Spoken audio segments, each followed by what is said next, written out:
শহরে বাস করা একটি পাখি গ্রামে আসে তার বন্ধুর বাড়ি।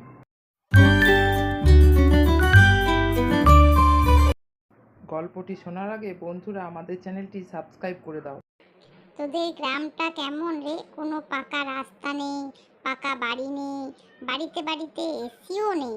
আমি মনে হয় বেশি দিন থাকতে পারবো না তোদের গ্রামে। হ্যাঁ, নেই তো, অনেক কিছুই নেই। যেমন কলকারখানা, দূষিত হাওয়া নেই, গাড়ি ঘোড়ার যানজট নেই, আছে শুধু প্রকৃতির দূষণমুক্ত খোলা হাওয়া। আর আছে মাটির কাঁচা রাস্তা ও বাড়ি। তোকে আমি কাল সকালে সব ঘুরে দেখাবো।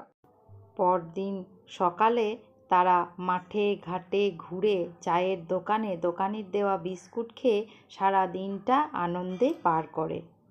শহুরে বন্ধুর গ্রামটা খুব ভালো লাগে এবং তারা সবশেষে বাড়ি ফিরে আসে।